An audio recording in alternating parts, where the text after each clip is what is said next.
खिलाफ लगातार हमले कर इजराइल ने लाउड एंड क्लियर मैसेज दे दिया है कि हमास के बाद अब नंबर हिजबुल्लाह का आ गया है।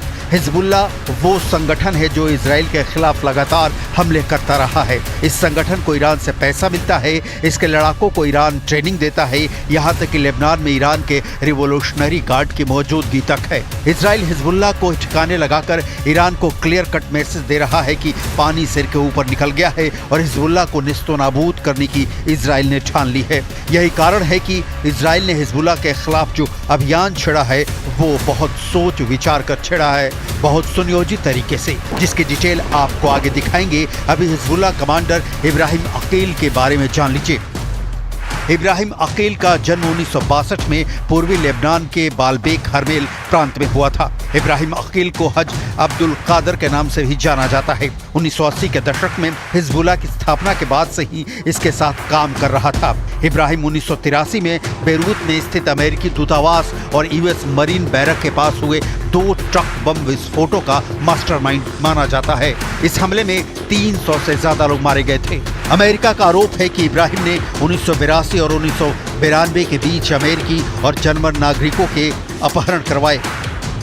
इब्राहिम के बारे में इससे ज्यादा जानकारी मौजूद नहीं है क्योंकि सुरक्षा कारणों की वजह से वो अपने मिशन छिपकर अंजाम दिया करता था। असल में हिजबुल्लाह के ज्यादातर टॉप कमांडो के बारे में ज्यादा जानकारी नहीं दी जाती है।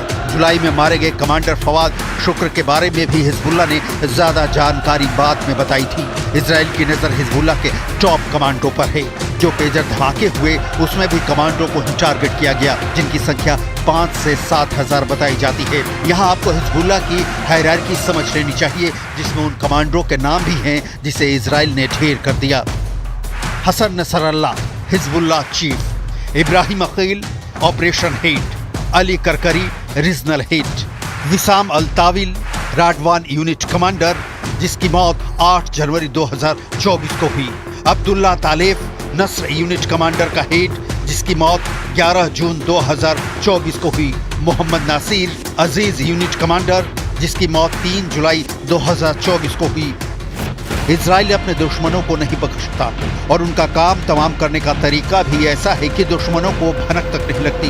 नेतन्याहू पर आरोप लग रहे हैं कि हमलों में आम लोग, महिलाएं और बच्चे मारे जा रहे हैं। इजराइल की दलील है कि जब अक्टूबर 2023 में उसके देश में घुसकर लोगों को मारा गया, अगवा कर लिया गया, तब ये आवाजें कहाँ थी? मासूमों की मौत पर चीखने वाले तब खामोश क्यों थे?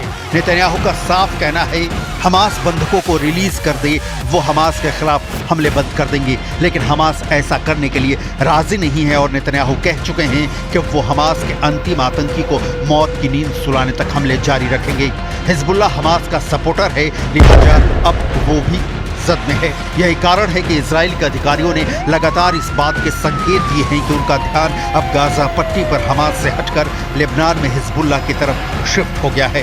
इजरायली रक्षा मंत्री योव गैलेंट ने भी कहा है कि अब युद्ध नया चरण में पहुंच गया है। लेबनान में पेजर वॉकी टॉकी धमाके के बाद इजराइल ने गाजा से अपने कई सैनिकों को नॉर्थ इजराइल में लेबनान के साथ सटी सीमा पर तैनात कर दिया है, क्योंकि हिजबुल्लाह के पलटवार करने की सूरत में उसे तगड़ा जवाब दिया जा सके। Amr, we continue to speak every day with our Israeli counterparts about what's going on in Gaza, and certainly about the increased tensions along the blue line. That's the border between Israel and Lebanon. As you know, Amos was just there recently, so our intensive diplomacy efforts continue. We continue to believe, that a diplomatic solution is the best way forward, vice escalating any of the military conflict. Hezbollah अब तक Israel के लिए सबसे बड़ी चुनौती साबित हुआ है। फिलहाल हिजबुल्लाह के कई लड़ाके घायल हैं। ऐसे में अगर उसने बड़ा हमला किया तो इसे इजराइल के साथ जंग छिड़ने का खतरा है, जिसके लिए हिजबुल्लाह तैयार नहीं दिख रहा है और इजराइल इसी मौके का फायदा उठाकर हिजबुल्लाह को रौंद रहा है। तारीख 17 सितंबर, समय दोपहर के 3:30 बजे। लेबनान में एक के बाद एक धमाके होने लगे। जो लगभग 1 घंटे तक जारी रहे। इन धमाकों का तरीका आम नहीं था। इतिहास में पहली बार पेजर में ब्लास्ट हो रहे थे।